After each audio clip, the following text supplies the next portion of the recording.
안녕하세요. 임기훈입니다. 그간 극심한 내부 갈등을 빚어온 KB금융지주의 수뇌부가 중징계를 받았습니다.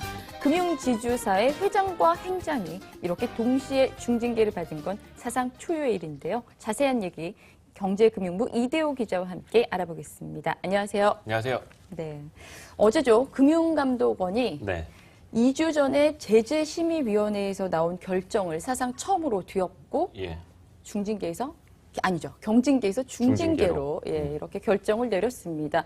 뭔가 이렇게 바꾼 배경에는 명분이 좀 뚜렷해야 될 것 같은데 그 진짜 이유가 뭔가요? 그러니까 그만큼 이번 사안이 위중했다. 국민 경제에 미치는 영향이 크다. 이렇게 판단을 해서 우리가 해석을 할 수가 있을 텐데요.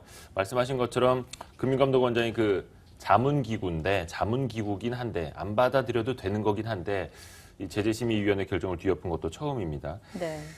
이제는 전 국민이 많이 알게 된 것 같아요. 왜 이렇게 KB금융그룹이 집안 싸움을 벌였는지. 단순히 말을 하자면 국민은행의 전산 시스템을 교체할 거냐 말 거냐 이걸 논의를 했는데 그 과정에서 지주사와 은행 IT 담당 임직원들이 짜고 이 보고서를 허위로 작성을 하고 조작을 하고 심각하게 왜곡을 했다. 네. 그리고 이것이 드러난 건데요.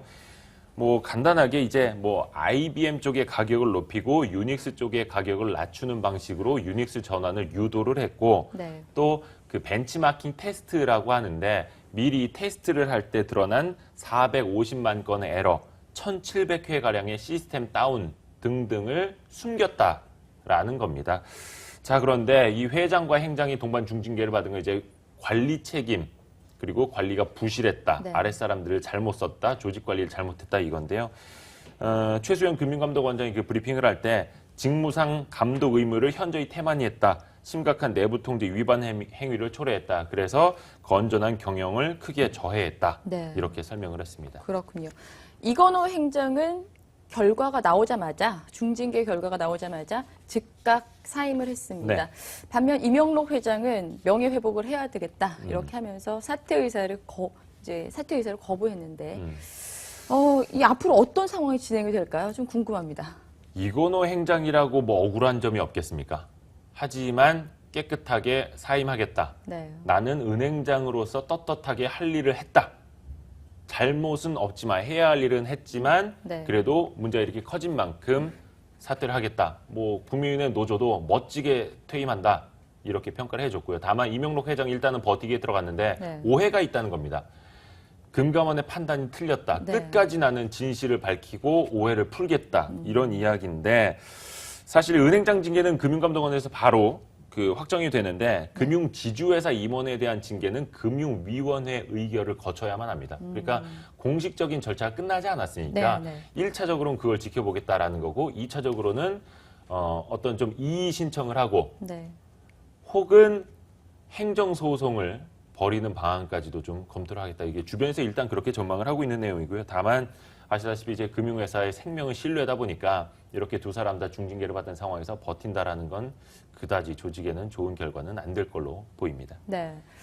임 회장이 사퇴 거부 의사를 밝히면서 마치 이제 최수연 금감원장의 어떤 징계 사유에 정면으로 반박하는 모습을 이렇게 비춰지고 있거든요. 그렇죠. 어떻게 해석을 해야 될까요? 어제 오후에 KB금융지주 측이 뿌린 보도자료 워딩이 이렇습니다. 과거의 예로 봐서 제재심 결과가 충분히 최종 결정에 반영된 걸로 봤는데 우려하던 결과가 나와 안타깝다. 이렇게 유감을 표명을 했고요. 정확한 진실이 명확히 규명될 수 있도록 최선을 다하겠다. 일단 가는 데까지는 가보겠다. 이런 이야기로 풀이를 하면 될 것 같습니다. 현직을 유지하면서 금융감독원에 이렇게 정면으로 대응을 하고 혹시나 이제 소송까지도 감안을 한다는 거는 말씀드린 것처럼 조직에 엄청난 부담이거든요. 해서 일단은 나가고 나서 소송을 하는 게 맞지 않겠느냐. 이런 이야기들도 좀 주변에서 나오고 있습니다. 아, 그렇군요. 그런데 또 어쨌든 최종 결과는 금융위에서 결정을 하는 거기 때문에 일단 금융위의 결과를 봐야 되지 않겠느냐. 이런 의견들도 조금씩은 있더라고요. 그렇죠. 금융위원회도 상당히 좀 고민은 하고 있을 겁니다. 그럴 것 같습니다. 오늘 보니까 이대호 기자가 단독 보도를 준비하고 있더라고요. 아직 리포트는 안 나갔는데요. 오후에 좀 나갈 건데 먼저 좀 말씀을 드리자면 이게 얼마 전에 은행 내에서 이와 같은 중대한 조작 왜곡이 있다라는 걸 감사 네. 부서에서 잡아내서 은행 이사회에 보고하려고 했는데 은행 사회이사들이 이를 안 받아줬잖아요. 왜냐하면 네. 우리가 기존에 생각하던 것과 다르다라는 이유만으로 그것 때문에 이제 은행 사회이사들도 금융감독원 불려가서 이제 경징계이긴 하지만 징계를 받게 됐긴 했는데 네. 이번에는 지주회사가 KB금융지주회사가 은행 내에서 우리가 이 문제 있는 걸 보고하겠다라고 요청을 했는데 네. 지주회사 이사회에서도 이제 이거를 거부하고 있다는 겁니다. 우리는 당신네 이 감사 보고서 접수하지 않겠다. 네. 우리한테 보고하지 말아라. 이런 이야기인데 사실 좀 말이 안 되는 거죠.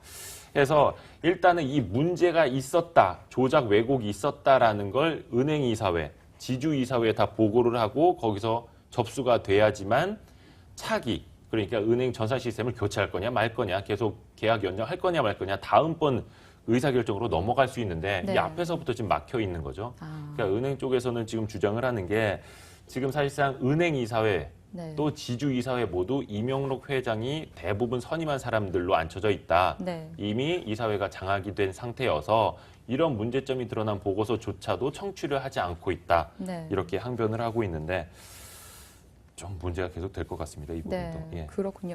이렇게 봤을 때는 그 이사회의 면면을 좀 볼 네. 필요가 있을 것 같습니다.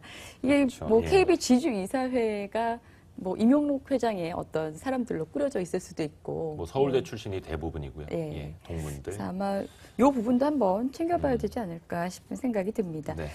뭐 이제 이건호 행장의 사퇴와 또 임용록 회장의 이제 버티기 이렇게 되면서 KB 내부의 갈등은 사실 좀 장기간 지속될 것 같다는 생각이 드는데 그렇다면 경영 공백이 또 이제 불가피할 것이다 이런 전망도 나오고 있습니다. 어떻습니까? 당장 이제 이건호 행장 같은 경우에는 어제 즉각 사임을 하면서 행장 대행 체제를 꾸려가야 하는 상황이고요. 그리고 지주사는 이제 이명록 회장이 버티기를 합니다만 사실상 이제 리더십 타격 불가피하고 안팎에서 계속해서 이제 사퇴 압력이 커질 테니까 정상적인 경영은 불가능하다 이렇게 봐도 무방할 것 같습니다. 오늘 아침에 노조에서 출근 저지를 또 하고 있더라고요. 예, 네. 뭐 계속 하고 있는데 그래서 노조에서는 일단 12일까지 그러니까 추석 연휴가 끝나는 시점까지 사퇴 결정을 할 수 있는 시간을 주겠다라고 밝혔고요. 다만 그 사이에 금융위원회 측에 어떤 구명 로비를 한다든가 그런 정황이 포착되면 좌시하지 않겠다, 용서치 않겠다 이렇게 또 네. 경고장을 날렸습니다. 불과 한 일주일 전쯤에 KB금융그룹은 사장단 인사를 단행을 했어요. 물론 이제 대부분 유임되긴 했습니다만 그리고 또 국민은행도 약 일주일 전에 임원 인사를 했거든요. 네. 근데 사실상 의미 없는 일이 돼버렸죠. 회장 행장이 다시 선임된다면 뭐 계열사 사장단이건 임원들이건 다시 다 인사를 해야 되는 거여서 네. 새로운 사람들이 오고 정착을 할 때까지는 상당 기간 경영 공백이 불가피한 상황입니다. 네, 그렇군요. 뭐 벌써부터 차기 행장과 차기 금융지주 회장 후보들이 하마평으로 오르고 있더라고요.